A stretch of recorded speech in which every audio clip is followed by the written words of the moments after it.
First off, congratulations. You made it to a 9 a.m. event despite the party last night. Now we're talking about regulations. The rapid expansion of cryptocurrencies, as well as the shocking collapse of FTC, has prompted regulators wanting greater scrutiny, oversight of the crypto space. We know it is still in its infancy. It is a young sector, and regulations will dictate how this particular sector grows. So the right policies are essential. How does it look like? Where do we stand right now? Perfect panel to give you insights on that. Anthony, let's start with you. Let's start with the US. The US tried to get a framework together. Efforts were bearing fruit until 2023 when efforts kind of stalled. But when you take a look at the SEC, it's been clamping down, it's been enforcing regulations on stakeholders, participants. How are you assessing what it is doing right now? To what extent is it an overreach? Well, it's definitely an overreach, but I think it can be explained. And so what really happened is that Sam Bankman-Fried and his parents met many times with Gary Gensler. They met many times with Elizabeth Warren, and Professor Warren, when she was at Harvard Law School, was very close to Sam's parents. And so he was very close to getting margin approval inside the United States before the fraud was uncovered. And so when that exploded, Gensler and Warren made a decision to go very hard at the industry to eclipse the potential media fallout that they would have had as a result of being that close to FTX. And so what they've done is really hurt the Democrats, frankly, because the regulation through enforcement and the other actions that they've done at the SEC has hurt the industry, has also hurt lots of the younger political leaders in the Democratic Party. And so, and I'll just say this, whatever my feelings are about President Trump, I applaud him for understanding how important this industry is for the United States. And I think, ironically, he's pulling the Democrats along into a centrist position on regulation. But that's really what happened. That's how we got to where we are. And hopefully we're coming out of it now. This dark age of cryptocurrency regulation is hopefully ending. So an overreach, but Jeremy, I mean, Gensler says, you know what, this sector is actually rife with fraud. It has to stop. Yeah, I mean, look, there's no question that there's an incredible amount of fraud and abuse in this industry. Like, you just have to look around and see the things that happen. And so the concept that we should have a set of rules that provide investor protections, disclosures, market surveillance, market conduct, I don't think anyone disagrees with that. I think, and I don't think anyone disagrees with having rules that deal with fraud and criminal, and all kinds of stuff. So I think everyone agrees about that. I think what most of us in the industry have been saying for years, for in my case, for 5 years, 10 years, has been we have to actually do the hard work as policymakers to understand what digital assets are, to come up with the appropriate classification and definitions, do the work of statutory definitions of digital assets, general utility tokens, digital commodities, what are digital securities, do the work, and then determine the best supervisory structure for that. And I think that's what the Congress has been making progress on that. I mean, really material progress, and it blew up after the Sam Bankman-Fried episode. But that's back at the table, and I think is bipartisan, and I think everyone sort of agrees it's not straightforward. And regulation by enforcement has not been an effective strategy. It's been a very, very destructive strategy, in my view. But it's sort of like do the work. Other countries, the European Union, European Economic Area is 750 million people. The European Union did the work, 600 pages of legislative text, and then tens of thousands of pages of detailed supervisory frameworks. And the entire global industry is now coming into compliance with a reasonable regulatory framework. So Europe is outpacing the United States. They've done the work. So the United States needs to do the work, is really my view. And by the way, I think that work will get done irrespective of who wins the presidential election, because that is work that members in the Senate and the House, Democrats, Republicans, are jointly focused on getting done. There may be different flavors to what that end product looks like, but at the end of the day, I think that work gets done. It's a priority for Congress, and you know, we've seen you know, leadership on both sides say this is going to be, you know, top of the list in the new Congress for them to get done. Mike, they say that Europe got it done because the market is way smaller than the US. I'm sorry, I didn't hear that. Some people say that Europe got it done in terms of regulation okay. because the market is way smaller than the US. It is complicated in the US, they say. Do you agree? I guess I would mostly agree with that. I actually agree with what Jeremy said. Like, you know, we got to do the work. Regulation is a little tiny word, but it covers a lot of distance across the various types of regulations we have. And I think even the legislators that are in place, they don't even know the full scope of how it existed or why it exists or when it was born. Remember, a lot of the frameworks that we have here in the United States go all the way back to 1933, 1940. You know, the US has led and put that in place, and then it's been iterated on, but it hasn't had anything that's as transformative as digital assets until all of a sudden. So, look, you got to break it down. There's, you mentioned fraud, which is straight up criminal activity. Hey, we have Bernie Madoff too, right? So those types of straight out, persistent, long-term liars, they will come from time to time, and they will hit any type of market, digital or otherwise. Then you've got law enforcement related items like AML, KYC, transaction monitoring, sanctions controls. We are very good at doing this in the digital space. We have technology that far outpaces what some of the guys that were building their technology systems, you know, 10, 20 years ago ever had. So we're starting with a point of that's the easy part. The do the work part that Jeremy mentions, when I think about it, is really about the market structure component. We have done zero in the United States to define market structure. And the difference here is small players like a single bad actor, you know, doing some terrible criminal activity versus the entire market going down. And that's what happened with FTX. When you don't have the market structure isolating the exchange away from the broker-dealer, away from the clearinghouse and custodians, and I'm not saying that that's the right market structure for crypto, but if you don't have that, that's where you get the $10 billion failures. So anyway, I think the do the work part is the heavy lifting, and unfortunately, a lot of legislators and regulators are having to go back and kind of relearn. Wait a minute, why is it the way it is? And then what's different about this industry, and how do we reapply it? Richard, how do you look at it? Binance has been on the other side of regulation. And we also know that Binance has actually spent millions of dollars investing into a regulatory framework. How do you look at it, and how are you assessing how the SEC is reacting to you? Well, so first of all, I'm the minority here. All these three gentlemen are Americans. I'm Singaporean, so it's great to be home. But thank you. so if I mean, I can't speak for the American lens, but if you, I mean, there are a few key trends to look at, right? So it's not only in the States that this conversation at the political level is taking root and taking traction, right? So it just shows around the world, be it in places like Latin America, Brazil, Argentina, El Salvador, different parts of Asia Pacific, in Europe. It just shows the growing influence of crypto space, and people recognize that this is going to be the space of the future, together with AI. It will form the infrastructure for many different industries building forward, right? So it is an important sector to foster. The issue is how to foster it, right? Different countries have different agenda, right? So America politics is slightly tougher in that sense because firstly, you have different regulatory agencies, and firstly, there's a turf issue. And unlike Singapore, you only have one central bank that regulates everything. I think that's one.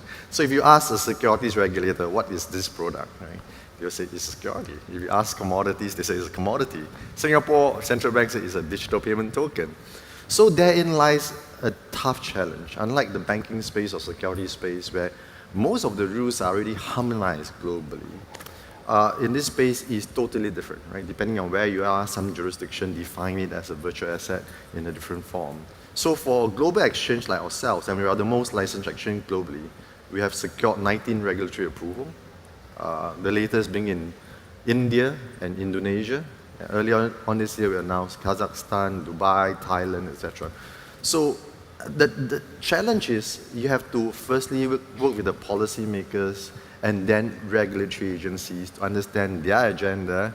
And then for us is trying to operationalize based on the local needs. And what we really hope is, hopefully over time, to see greater harmonization of those standards globally. But therein lies the issue, harmonization, a global standard. But before we go to that, I just want to take a look still in the US, since we've been talking about the SEC.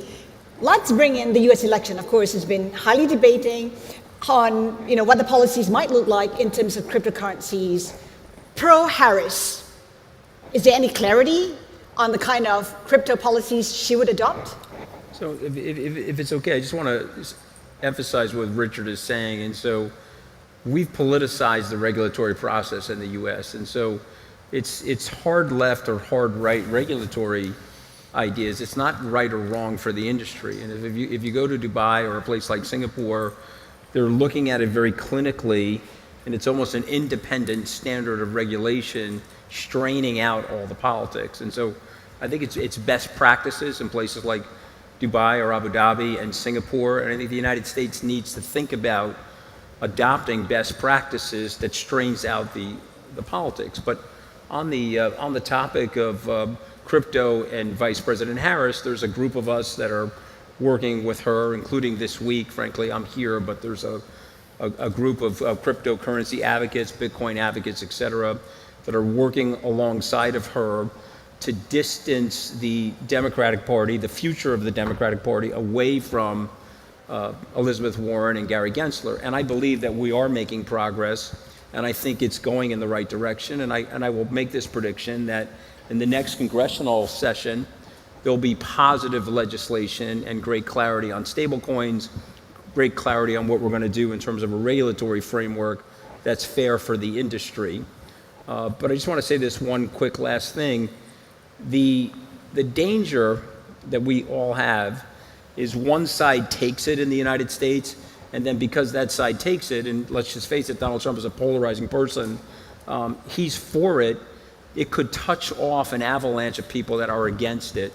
And so that's something people that are working alongside of Vice President Harris, whether it's Mike Novogratz, myself, Mark Cuban, really want to prevent that from happening. We want crypto in the US to have a bipartisan standard strained from the political tribal conflicts. So Anthony is pro-Harris, Mike is anti-Harris. In fact, you've been pretty public. You've said that if you're a crypto enthusiast, do not vote for Harris.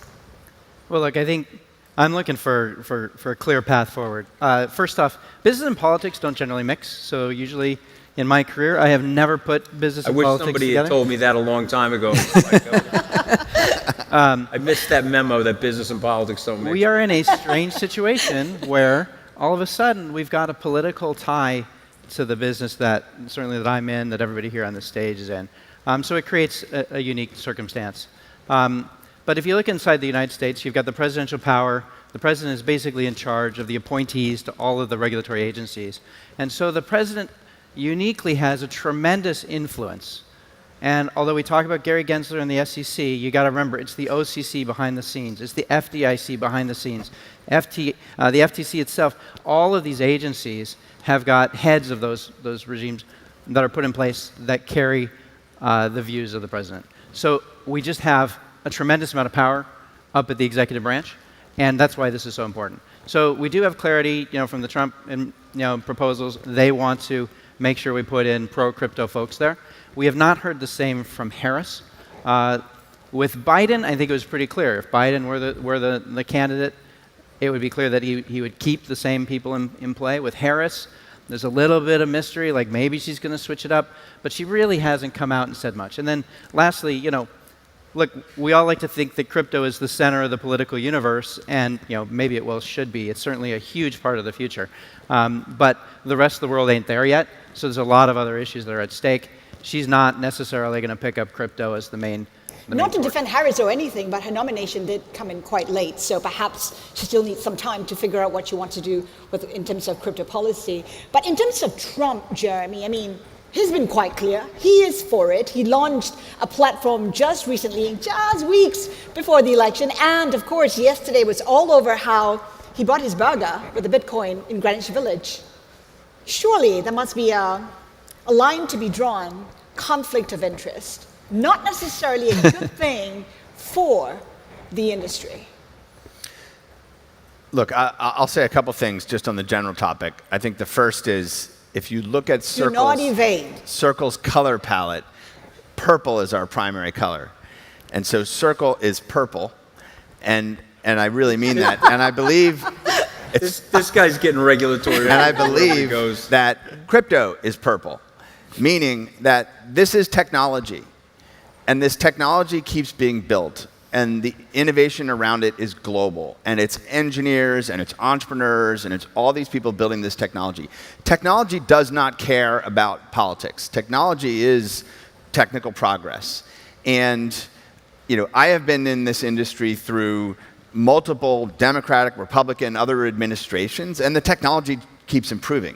It doesn't matter who's in power. The technology keeps improving. Does not care about politics, but policies do. No, but here's my view. Here's my view. My view is that when technology delivers utility to society, to individuals, to firms, to households, to people around the world, policy is responsive to society. At the end of the day, when Uber became a better way to take transportation, it didn't matter that all of the regulators in all these countries said, we don't like this, because society said this is better. And so they adapted. And so I think what we're seeing right now is we're seeing breakthroughs in this technology, the asset class, the infrastructure, stablecoin utility. Like, we're seeing breakthroughs in the technology. We're on the cusp of significant mainstream acceptance of this all around the world. And policy is actually responding to that. They're saying, okay, I think everyone thought after FTX, and if we just sort of contain this thing and so on, it'll just go away. Because they weren't paying attention to the actual technology progress. This will go away. We'll just pound on this and hopefully it's gone. And that obviously doesn't work, because this technology keeps making progress. And so my view is, it doesn't matter. It doesn't matter who wins the presidential election, because everyone who's here, if you look around, is building technology, building more innovations, building more useful things, and policy will, in the end, be responsive to that technology development. It's happened in every other technology epoch, and it's going to happen here. So I don't actually think it matters. You might have it matter around the margin in different areas. You might have it might matter if there's a different appointee to a particular federal agency. You might get a bend in the curve in some a certain way. But that isn't going to change the arc of the technology. And so, again, crypto is purple. Richard? Well said. Well, so I agree with Jeremy. So if you look at it, right, why is that the case? There are a few general trends to take note of. I got involved in crypto right about 2017. And it has been a sea change since then, right? So, until 2-3 years ago, not many regulators were talking about it. Institutions are not in this space. So 2024 marks a very big milestone on that front. I got involved because I believe that this is going to be the future of money, future of finance, but it needs clear regulation so that players know how to operate in, and users know what sort of safeguards, what sort of guardrails there are out there to protect their interests, right? So that's essential, and with that, institutions will come into play. Crypto is the only asset class that went the reverse direction. So asset classes normally go from institutions to corporates to high net worth and retail. This asset class has been embraced by retail for the longest time, and nobody else believed in it, right? But this year, when you have the largest money manager in the world, Larry Finn, saying that he went from a skeptic to a believer and supporter now, that marks a big landmark shift. So we can bigger around the sidelines of what's happening, why is it so slow? But if you look at compared to even 2-3 years ago, Close to 1/3 of global regulators are now regulating this space, providing clarity, right? 2/3 are still thinking through, formulating. You have the top 100 financial institutions in the world. 2 years ago, probably didn't have a crypto blockchain agenda. Today is so different. I can just give you some data. Just at Binance, right? So we serve today 225 million users globally. Right? This year alone, we onboarded about 45 million new users. So the first 100 million users took us 5 years to onboard. Second 100, 2 years. The next 100 will be even faster. And if you look at the young adults, their first investments are into crypto. Higher percentage into crypto than stocks or bonds or other form of investments. So this is an asset class for the future. This conversation is going to be extremely important for policymakers because you can't fight that trend. The momentum is coming, right? So you can't reverse it. You can't reverse it. Momentum is coming. Millions and millions of people invested in it. Therein lies the issue. That is why regulation needs to be accelerated. Why are we still here talking about regulation having to play catch up? What are the issues that still remain? We got 500-year-old people running the American government. Is the answer. You have to really just step back and think about it. So we have the wrong people deciding on policy. And look at the way the voting goes. If you look at the SOB 121, or you look at any of the votes, the people that are above the age of 70 always vote against it, and the people that are below the age of 50, particularly on the Democratic side, they vote for it. And so, this is a demographic moment in our democracy where the younger people are looking at the older people and saying, hey, you got to move out of the way and make this work for people. But what has me concerned, and I've said this repeatedly, we've had maybe 3 meetings with White House personnel, members of Treasury, sitting members of the Congress, both the Senate and the House of Representatives, is that you've got good actors. There's a protocol and a system in place at Binance that I would argue is best in class in the industry. Jeremy is best in class in the industry. Mike is best in class in the industry. If you've got people, and I would add Coinbase and people like Kraken as well, if you've got people that are best in class in the industry and want to do no harm to the consumer, why are you antagonistic with them? If you go back to the origins of the SEC, Franklin Roosevelt said, okay, we're going to go to the industry. We used to call these people banksters in the 1920s. Okay, they were ripping people off. The markets crashed. Roosevelt got the job, and he went to the industry and said, help us identify the bad actors. Tell us what people are doing in this industry that is terrible. And so we're going to regulate out of that and protect people. And it worked incredibly well. We don't do that anymore in the United States. And we have to go back to the origins of the SEC. There's a great book on this. Diana Henriquez wrote a book called Taming the Street that talks about the origins of the SEC. My thing, and I've said this in several White House meetings now, go back to the origins of the SEC and let's build this thing so that it takes care of the industry, takes care of the customers, and rewards the people on this dais here that are best practicing people. Jeremy brought up the point that Europe got its act together, right? It's the first to come up with its comprehensive framework. If there is a model to be adopted, why not adopt it? Or how should we be looking at this? Bless you. Excuse me. Lots of governments have adopted frameworks on this. Thailand, Japan, there's some here in Singapore. The EU is probably the biggest market that has adopted this, and I would say in terms of the kind of coverage of topics, the MiCA is probably the broadest. But lots of governments have pursued this, and a lot of governments, in fact, virtually all of them, have clearly done the work of saying, we're going to define digital assets, and we're going to define some classifications here, and so I think there is a lot to follow there. So I think one scenario, as you're saying, is like copy paste. Here's something, etc. It's not typically how the largest governments in the world think.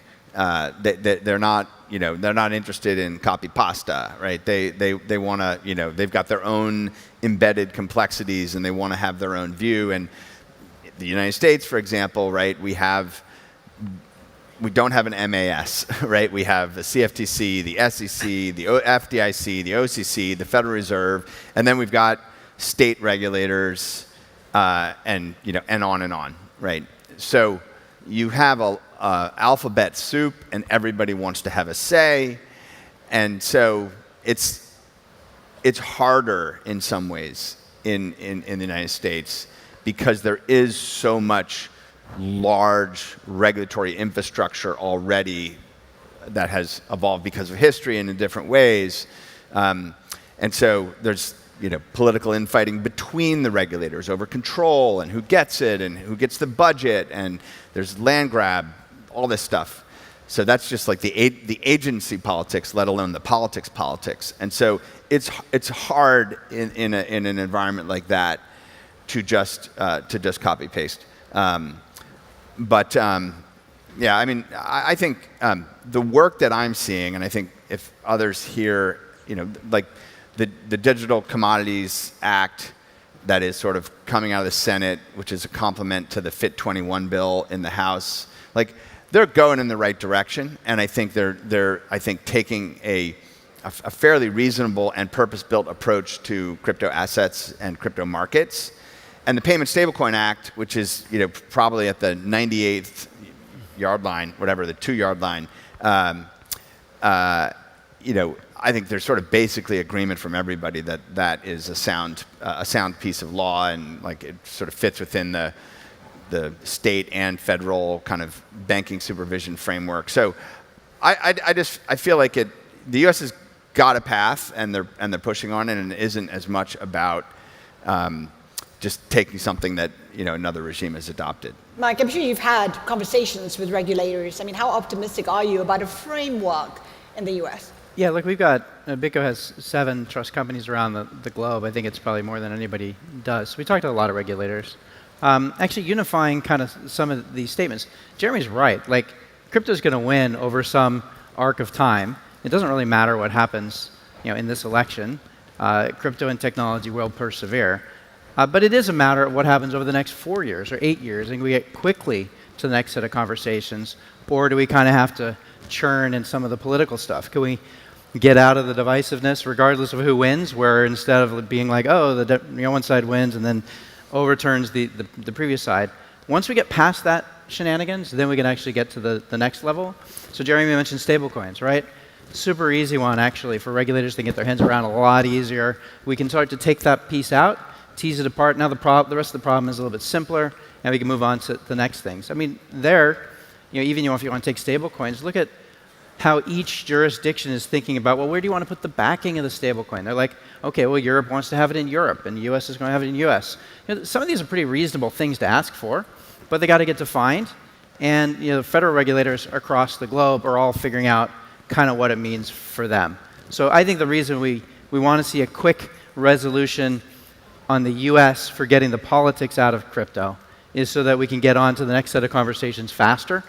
If it doesn't happen in November, it'll happen either 4 years down the line or 8 years down the line. We'll see. Is it even fair to say it doesn't matter, Richard? I mean, we're talking about regulations protecting investors. We saw how the collapse of FTC sent the markets reeling and people in disarray and getting burnt.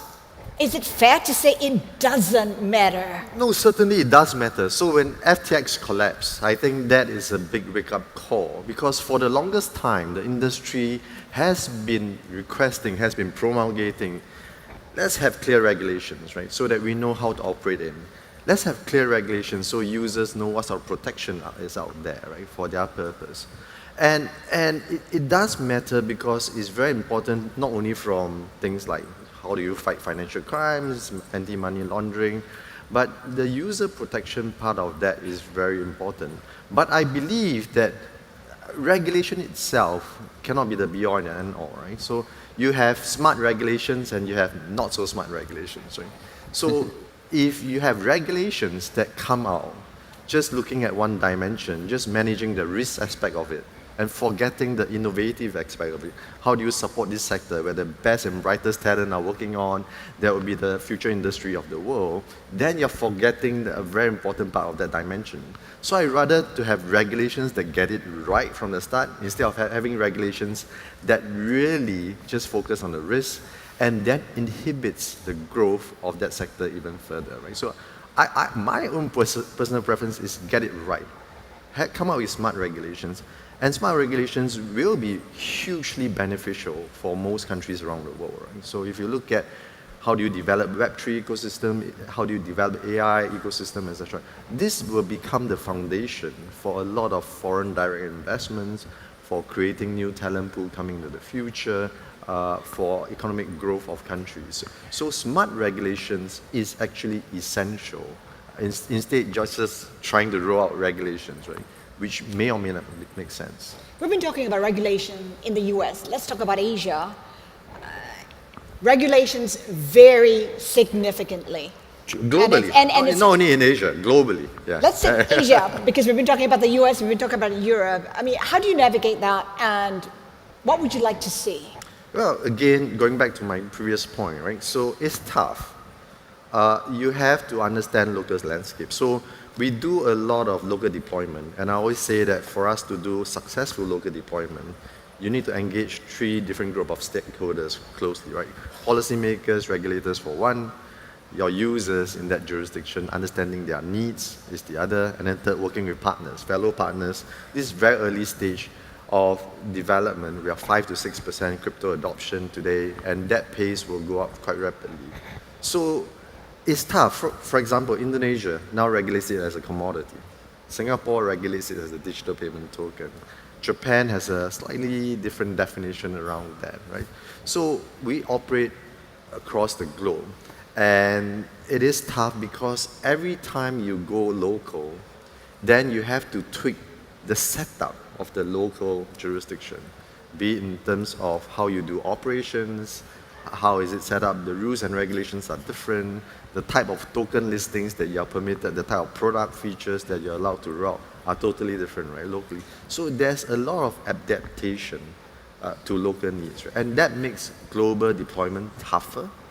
But at this point in time, it's something that we all have to live with, which is why I said that if we can work towards a common set of standards globally, that users around the world can say, hey, this is the minimum protection I'm looking forward to by participating in this space. It will be so much better for everyone on that front. And it gives certainty for all of us to operate. Question is, how do we get there? That minimum protection. Let's go down the road. Well, I'm going to stick with what I said previously, and I think Richard's actually done a good job of this in the UAE. He tells the regulators what the industry needs to protect the consumer, and I think we've got to do more of that around the world. We've got to have regulators committed to working with the best practitioners to get the framework right, and that historically has worked the best. And I'll just, again, remind people, when the SEC came into power, the 1933 Act for the SEC, there was a lot of loss of trust in the American securities markets in the late 1920s. By the end of the Second World War, after we got through the war, the capital markets became the deepest, widest, most liquid capital markets in the world. And one of the reasons why was the disclosures, the prospectuses, and the things that we came up with in the early 1930s. And so I think we've got to go back to that now. This industry is going to change the way we transact with each other.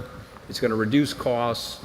It's going to end third-party verification, by and large, as a result of the technology.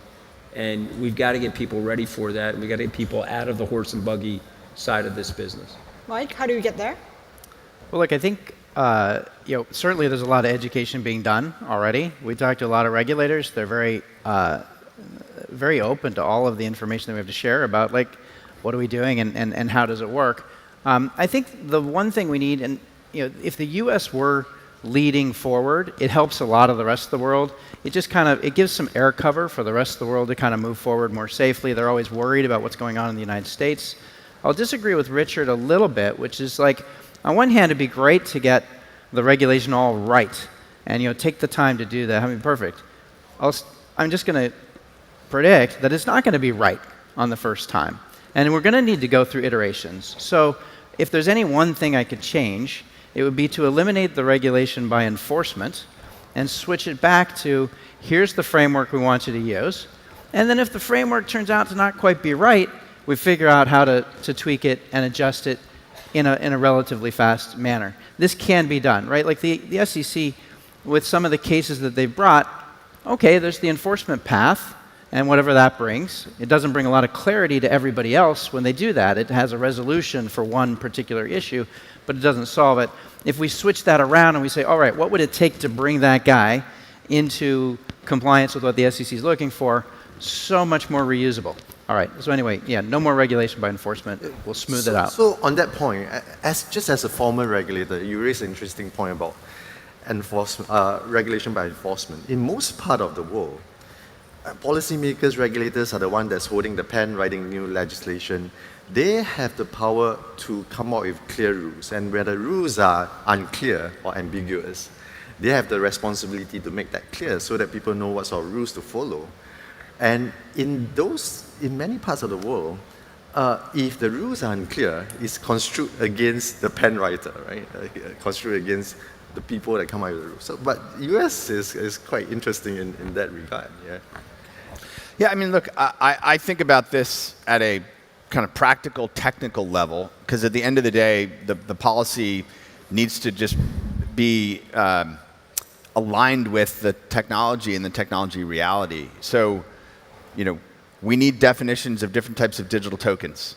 We need to clearly differentiate between things like an NFT versus something that is specifically performing an investment product that is an ongoing investment product.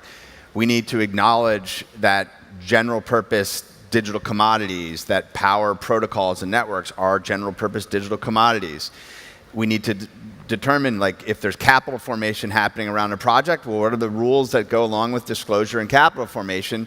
But the reality is that the capital formation can evolve into a state where a digital token that had capital formation around it can actually operate as a generalized commodity. So that's like the actual specifying the reality that we live in.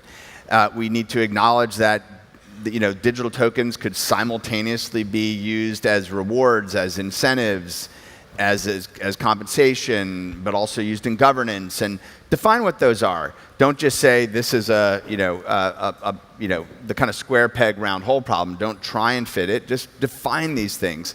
That's really critical. I think that's what some of the legislation is trying to do.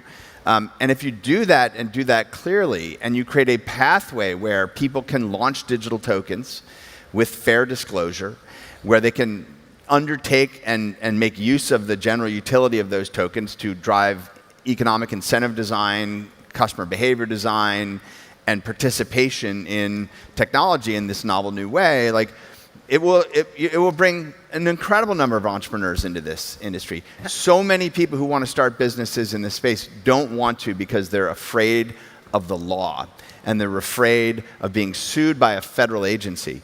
That's a terrible place to be.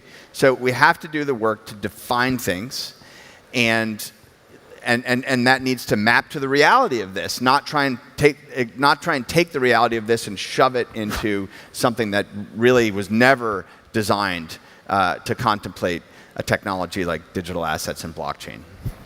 Can I ask Richard a question, because I'm just curious about this. As a former regulator, and perhaps you could provide some context and rationale, what is the general reluctancy, I'm not just talking about the United States, but in general, for a regulator not to want to interact with the best practitioners?